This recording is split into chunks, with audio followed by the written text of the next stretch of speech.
At a family event, my mom yelled, "How could you do that to your own niece?" My fiancé took off his ring and walked away that night. I lost everything. 6 months later, police called. She came clean. My family dropped to their knees. $60. That's the final price tag my whole life got slapped with by my 16-year-old niece, all because of $60 she lifted out of my grandmother's purse on Christmas morning. I was the one who caught her, and I told her straight up she had a week to come clean on her own, or I'd tell her mother, Linda, myself. But instead of owning up, she decided to play a very different game. It happened at my mom's place during our usual Sunday dinner, with the entire family crammed into her living room like always. Every aunt, uncle, cousin, you name it. My fiancée, Megan, was sitting right beside me on the couch with her hand resting on my knee, and we'd been engaged for 2 years already with our wedding locked in for April. I remember noticing that Chris wasn't there, my cousin on my dad's side. The one guy who always made these gatherings bearable, still stuck out in Boston finishing grad school, and I honestly wished he'd shown up, because everything was easier when he was around. Up until then, the night felt completely normal, right up until my niece, Lily, walked through the door. She was Linda's daughter, 16 years old, straight-A student, volleyball team captain, the kind of kid adults praised as an angel without even thinking twice about it. The second she saw me across the room, she completely fell apart, not quiet crying either, but violent, whole body sobbing, stumbling backward until she grabbed the doorframe and screamed that it was me, that I was the one. The room instantly went silent, 30 people frozen in place, with the only sound being her crying.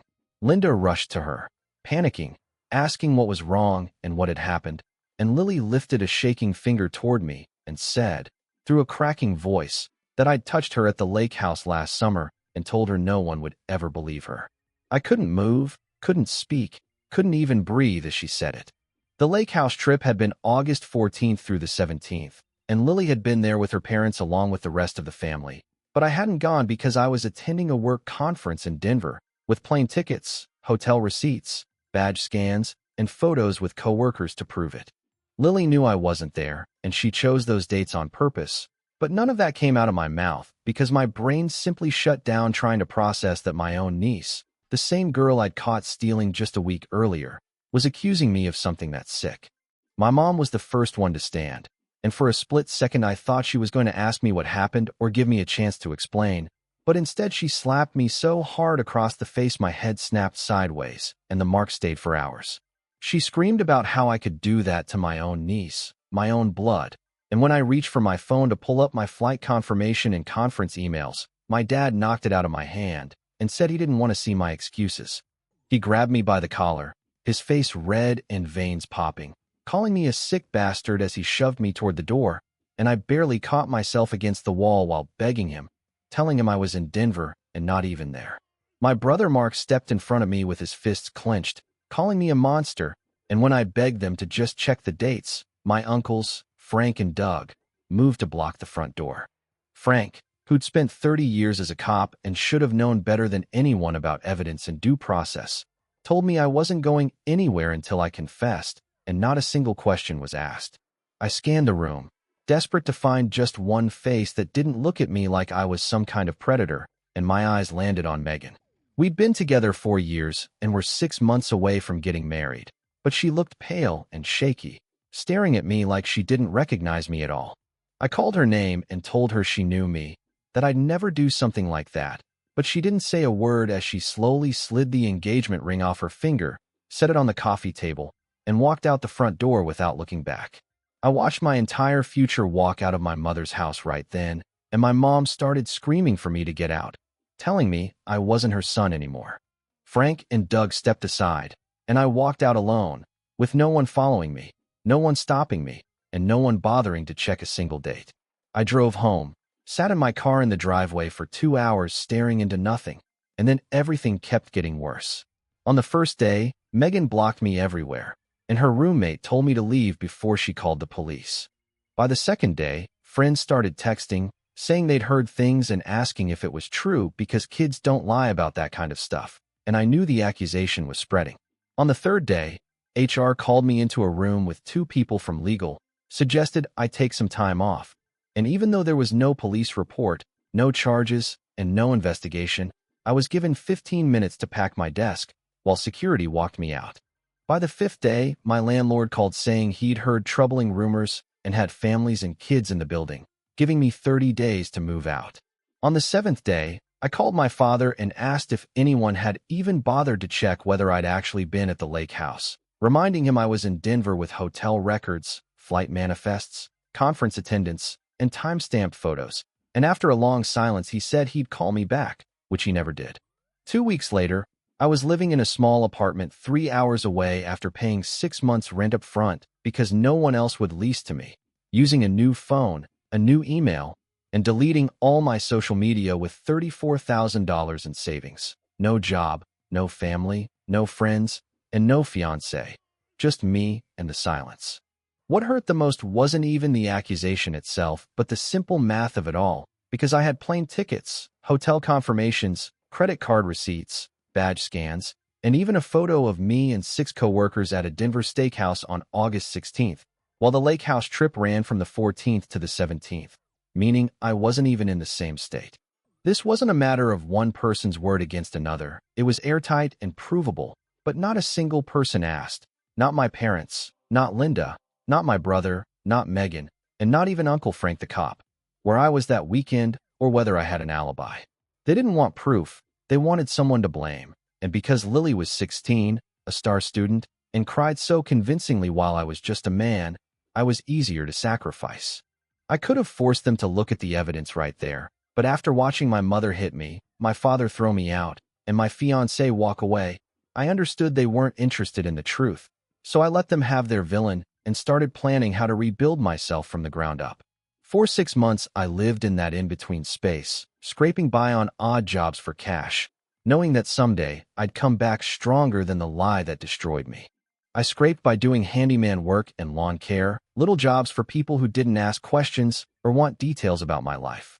I never fought the accusation, never hired a lawyer, and never blasted my airtight alibi all over social media. Partly because some twisted part of me wanted to see how far they'd let it go and how long they'd allow an innocent man to rot before anyone bothered to check a single fact. It turns out the answer was forever, because they would have let me disappear without ever questioning it, until one random Tuesday in February when my phone rang from an unknown number and I almost ignored it. The voice on the other end asked if I was Daniel Mitchell and introduced herself as Detective Alvarez from County Police, telling me they needed me to come to the station because there had been a development, which made no sense since I didn't have a case, charges, or even an investigation. She said it would be better to discuss in person, so I drove 3 hours the next morning and sat in a gray room at a gray table across from a detective who looked like someone who'd seen too much of humanity at its worst. She told me she was going to play a recording from a therapy session where the patient had waived confidentiality, and when she hit play, I heard Lily's voice sobbing as she admitted she'd made the whole thing up, that I never touched her and wasn't even there. The therapist asked why she'd said it, and Lily explained that I'd caught her stealing $60 from Grandma's purse at Christmas and told her I'd tell her mom, Linda, so she panicked and decided to get me in trouble first without thinking anyone would actually believe her or that my fiancé would leave or that it would go so far. $60 had cost me my life, my job, my fiancé, my family, my reputation, everything, and the detective stopped the recording and said Lily had confessed to her therapist the previous week, given a full statement the day before, and that the file was being closed. I just sat there staring at the recorder, trying to process that 6 months of hell had happened because a scared 16-year-old chose to burn my life down instead of facing her parents. And when I asked what happened next, the detective said they'd notify my family, officially clear my name, and that I could pursue civil action if I wanted. When I asked if Lily would face charges, she paused and explained that Lily was a minor. It was a first offense, there was no physical harm, and it would probably amount to community service and mandatory counseling. And I almost laughed at the words no physical harm. I asked about my job, my apartment, my fiancé, and she looked at me with something close to pity and said it was beyond their jurisdiction. As I stood to leave, she told me she was sorry and that for what it was worth, she believed me because the alibi evidence I'd submitted to the conference organizers was solid and clearly placed me in Denver, and I stopped at the door to ask if someone had actually looked at my evidence. She told me they had once Lily's story fell apart, and that conference records confirmed everything, meaning it took 6 months for one person to spend 5 minutes checking my alibi. I walked out into the February cold, and before I even reached my car, my phone started vibrating nonstop with calls from my mom, my dad, Linda, my brother Mark, Uncle Frank, and numbers I didn't recognize. All the same people who'd sat in that living room and watched me get slapped, shoved, and accused without asking a single question. I got in my car, shut off my phone, and drove home in silence. And by the time I checked later, there were 89 missed calls, 143 texts, and 31 voicemails, which was apparently the exchange rate for 6 months of silence. Sitting in my apartment parking lot watching the notifications pile up, I realized everyone who'd condemned me now wanted absolution. So I turned my phone off again, made dinner, did laundry, and watched a movie I'd already seen because normal, quiet things felt safer. When I turned my phone back on at 11, the numbers had doubled, and as I scrolled through the messages, they all said the same thing, over and over, claiming they didn't know and begging me to call them. Not one of them admitting they should have checked my alibi or that they'd been wrong. Just repeating "we didn't know" like that erased everything. I listened to all 11 of my mom's voicemails, which progressed from crying and begging to justifying their actions as protecting Lily, to anger that I wouldn't respond, and finally full guilt trips about how my dad couldn't sleep and she was getting sick from stress, as if their suffering somehow balanced out the 6 months of my life they helped destroy. I deleted every voicemail, and the next morning there was a knock at my door, and when I looked through the peephole, I saw Linda standing there with smeared mascara and red eyes after driving 3 hours to my hallway. I opened the door just enough to talk and asked how she found me, and she admitted my dad had tracked my phone before I turned it off, which didn't surprise me at all. Linda talked nonstop for 20 minutes, crying and apologizing and explaining, and when she finally paused, I asked her if she'd ever checked my alibi or even considered that I might be innocent, and when she couldn't answer either question, I told her to go home. She tried to minimize it by saying Lily was just a child who made a mistake, and I told her a mistake was forgetting homework, not carefully choosing dates she knew I wasn't there, crying on cue, and naming a specific place and time to destroy someone's life because she was scared of getting grounded for stealing $60.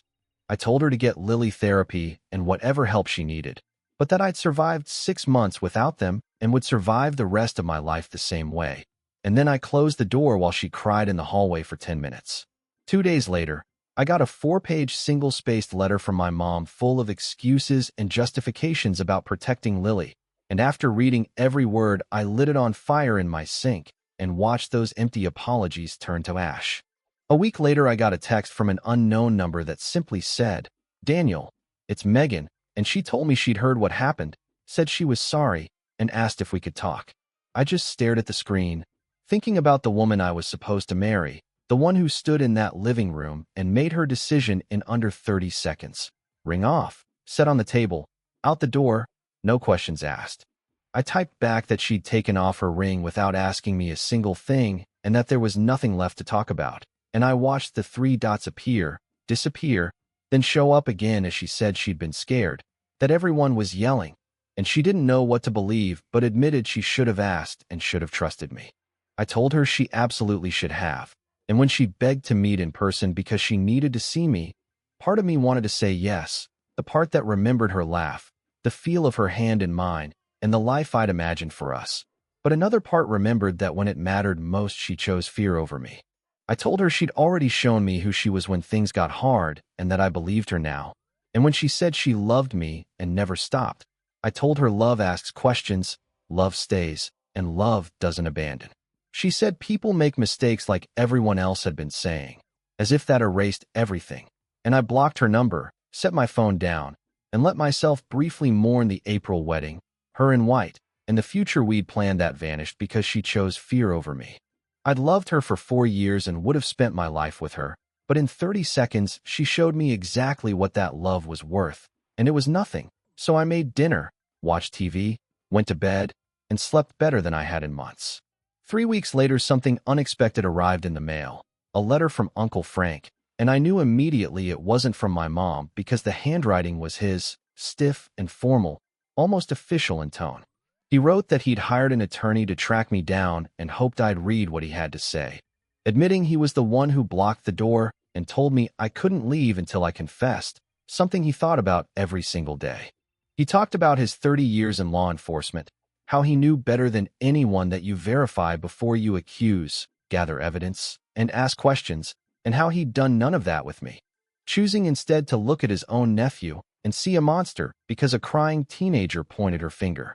He admitted he'd arrested men on less and ruined lives on accusations, always telling himself he was doing the right thing, and said that now he finally understood what it felt like on the other side. He didn't make excuses, saying he was wrong not because Lily lied, but because he didn't give me the basic presumption of innocence he'd offer a stranger, and he didn't ask for forgiveness, only that I know he understood.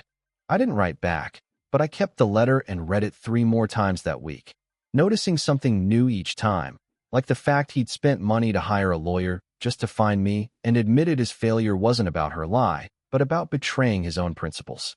It made me wonder how many other lives he'd helped destroy over the years on nothing but accusations, and whether any of them had been innocent too. A month after the truth came out, I got a call from my new employer at the small tech company where I'd started 2 weeks earlier, and when she asked me to come to her office, my stomach dropped because I knew what was coming. She told me someone had posted about me on LinkedIn the day before, tagged the company, called me a known predator, and questioned whether they'd done background checks. And as I sat down, she added that the post already had 400 shares and the PR team was concerned. I started to explain, but she stopped me and said HR had already pulled the police statement and knew I'd been cleared, then paused for a long moment before saying the internet doesn't forget, and some people don't care about the truth. When I asked what she wanted me to do, she said nothing, that they were keeping me, but warned me this probably wasn't over and might never be because some accusations stick forever even when they're proven false. Sitting there processing it all, I realized that 6 months after Lily confessed and my name was officially cleared, someone was still trying to destroy me, and the anonymous post felt personal enough that I was sure it had to be Linda's husband trying to keep me guilty in the court of public opinion. My boss apologized and said it wasn't fair, and I agreed, but fairness had stopped mattering 6 months earlier. 2 months later, on a quiet Sunday afternoon that used to mean family dinners and roast chicken at my mom's house, I almost called her, sitting alone in my apartment with leftover Chinese and a forgettable show, suddenly missing the version of her who made me hot chocolate when I was sick and stayed up late helping with college applications. My finger hovered over her name for half a minute before I remembered the voicemails about people making mistakes and how they were suffering too. So I put the phone down, made tea, and let the feeling pass. Later that week, Linda texted to say my mom had a heart episode and was in the hospital but okay and asking for me. And as I stared at the message, I noticed what wasn't there. No mention of Lily apologizing, facing consequences, or understanding what she'd done. It was the same pattern as before, with me expected to heal the family while Lily stayed protected, so I replied that I hoped she recovered. And when Linda accused me of being cold and asked what happened to me, I didn't answer because 6 months of exile had already said everything. Losing everything happened. Being called a monster by my own family happened. And through all of it, I learned exactly what they were capable of doing and, just as importantly, what I was capable of surviving. 3 months after the truth came out, I ran into Emily at Whole Foods on a Saturday morning in the produce section, where she was with Karen pushing a cart and studying avocados like they were the most important decision of her life. She didn't look the same anymore, thinner than I remembered, hair cut shorter and darker, shoulders hunched like she was trying to fold in on herself and disappear.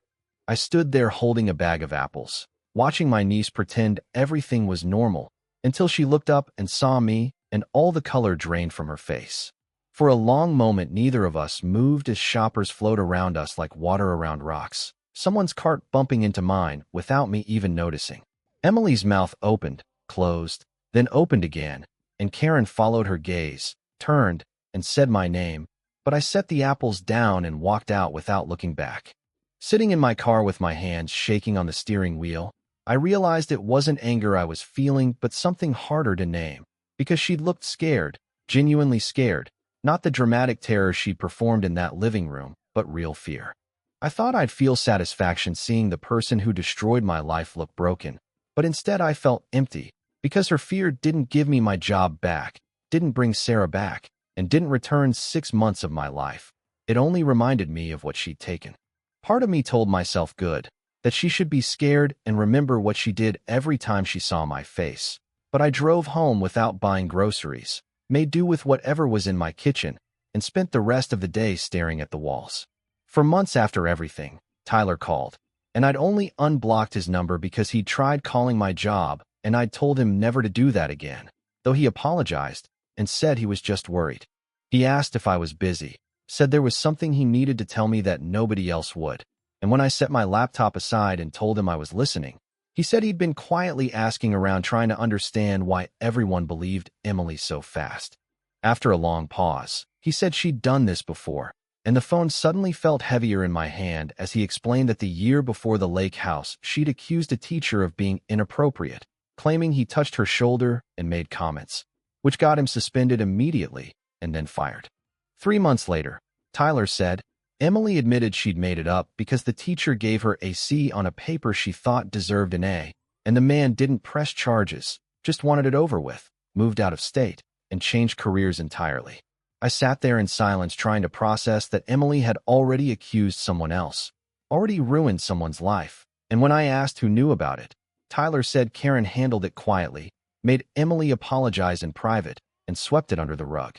He told me the worst part was that when Emily accused me, Karen already knew her daughter was capable of lying about something like this and still chose to believe her over me.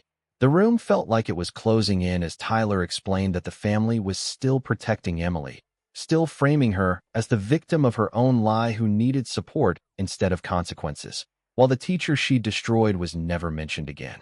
After he hung up, I sat in the dark for an hour realizing that believing Emily had always been easier for them than admitting their golden child was a liar, and that I was just the latest victim in a pattern they'd already covered up once.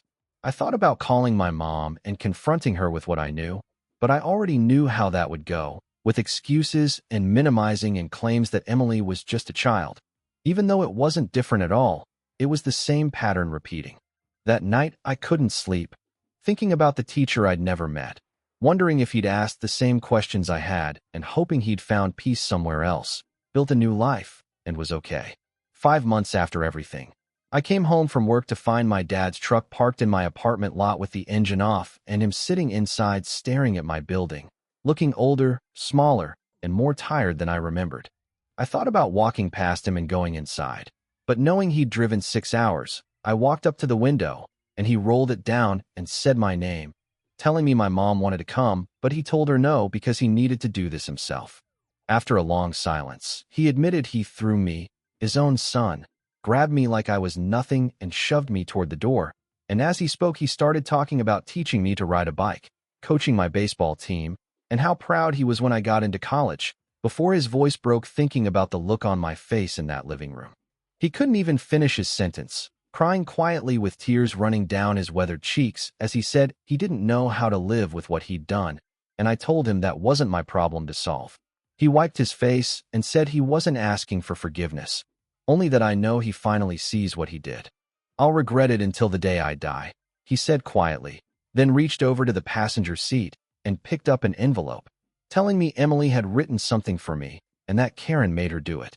He held it out between us, but I didn't take it and told him I didn't want anything from Emily, even if it was an apology. I asked him if he knew about the teacher, and he froze when I said Tyler had told me how Emily accused a teacher the year before, got him fired, and then admitted she lied, asking him flat out if he knew. He couldn't look me in the eye and admitted Karen told them afterward, saying Emily had learned her lesson, and I repeated that phrase back to him because whatever lesson she'd supposedly learned didn't stop her from doing it again to me. I told him he still believed her anyway, and when he said they didn't think, I corrected him and said no, none of them did, then stepped back from the window and told him to drive safe. He tried to say my name, but I told him there was nothing else to say, and after a moment he started the truck and said he loved me even if I never spoke to him again, and I watched him drive away without waving or crying. 6 months after everything, I went on my first date since Sarah with a woman from the gym named Rebecca, a graphic designer who knew nothing about my past, and we went to an Italian place with good wine and easy conversation. When she asked about my family, I told her we weren't close, and she said the same, explaining her parents divorced when she was 12 and never really recovered, and it felt simple and clean without needing details. After dinner, we walked along the river under a cool night sky where you could still see stars despite the city lights, and she said it was nice, admitting she wasn't sure what to expect, and neither was I. She told me I seemed sad sometimes at the gym, like I was carrying something heavy, and I told her I was, and that I was working on setting it down, and she smiled and said to let her know if I needed help. We talked another hour about her work, her family, and her dream of opening her own design studio someday, the kind of normal conversation I used to have before everything collapsed. I walked her to her car and didn't kiss her because I wasn't ready, but when I got home I realized I'd spent an entire evening not thinking about Emily, the living room, Sarah, my mom, the LinkedIn post, or any of it, just dinner and conversation and the possibility of something new. For the first time in 6 months, I felt like myself again, not the old version of me because that guy was gone, but someone new who'd survived something awful and come out the other side. And while it wasn't happiness yet, it felt like the beginning of it. 7 months after, my boss told me during our weekly meeting that the LinkedIn post had been taken down, the anonymous account suspended for violating terms of service, and she guessed whoever posted it probably got scared about legal consequences. She told me she thought I handled it well by not engaging publicly or making it worse, and when I said engaging wouldn't have changed anything because people believe what they want, she agreed but said I'd kept my dignity, which mattered. That word stuck with me because 6 months earlier I'd had none while walking out of my mother's house, cleaning out my desk, and packing my apartment alone, and now I had a job, a place to live, maybe the start of something with Rebecca, and one cousin who believed me, which wasn't much, but it was mine.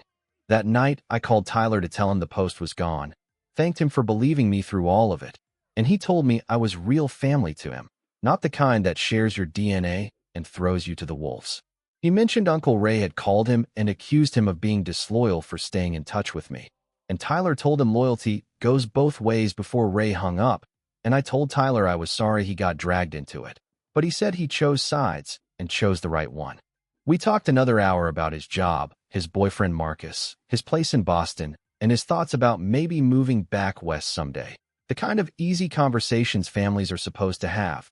And when we hung up, I realized Tyler was the only family I had left, not because others hadn't reached out, but because he was the only one who believed me, asked questions, and chose truth over comfort. One person turned out to be enough. A year later, on a Tuesday night around 11, I saw Rebecca's car in my driveway without her calling first, which should have told me everything, because Rebecca and I hadn't worked out after 3 months of dinners, walks, and careful conversations.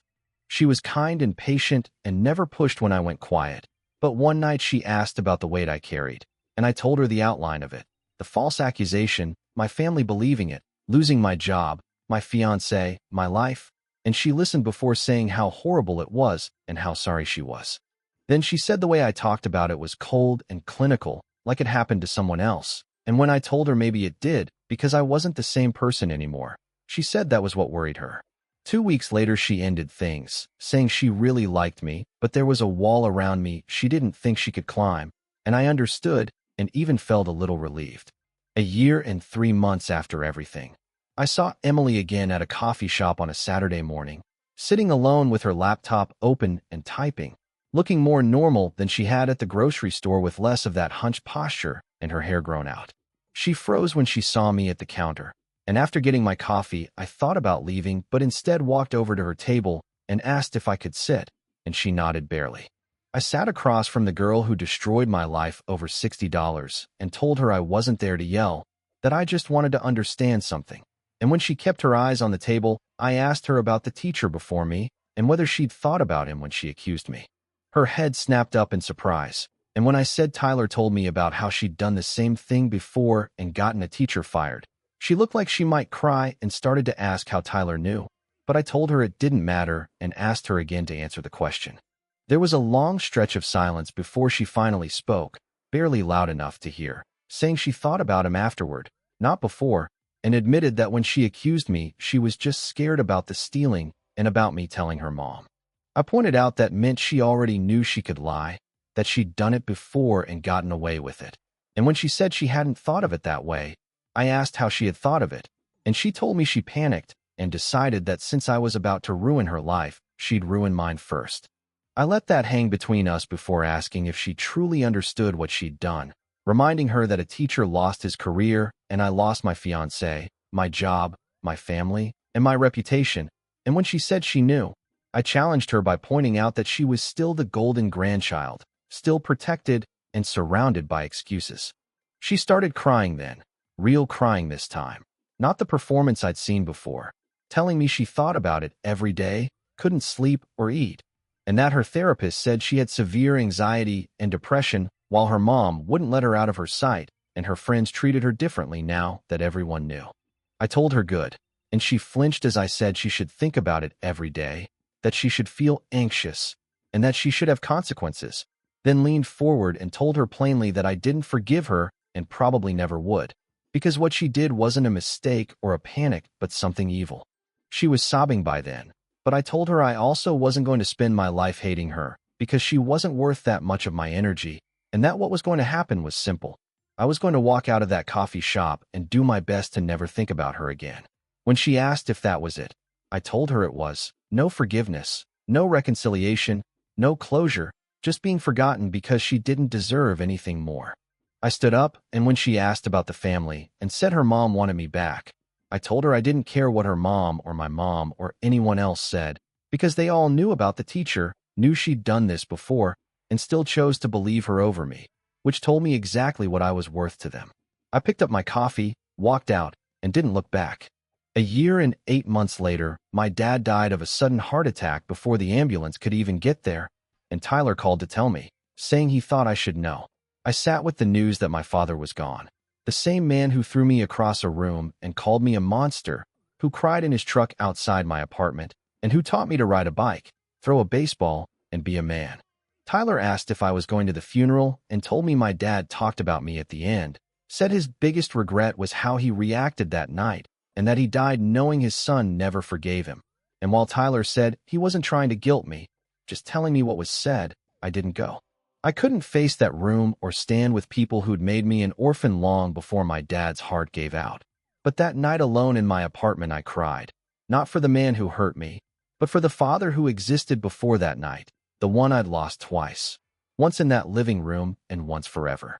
2 years later, I'm writing this from a different city, in a better apartment with a better job and good friends, and Tyler still visits twice a year, while Rebecca was right about the wall because it's still there and maybe always will be. I went on a few more dates, but nothing stuck, because it's hard to let people in once you've learned what people are capable of. And while my family still reaches out sometimes with birthday cards from my mom that I throw away unopened and Christmas texts from Karen saying they miss me, and the door's always open, there's nothing from Emily, which at least tells me she learned that much. Every now and then I think about reconciliation and whether I should reach out and give them another chance.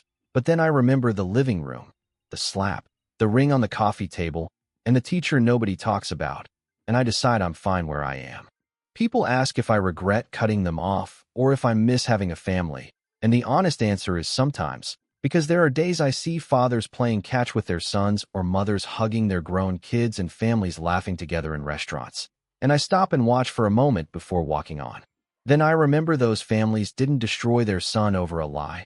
Those families asked questions, and those families deserve to stay together, while mine didn't. Tyler says I've changed and become harder and colder, and he's probably right. But what I've learned is that you can't make people believe in you or force them to ask questions, verify facts, or presume innocence. All you can do is survive what they do to you and build something afterward.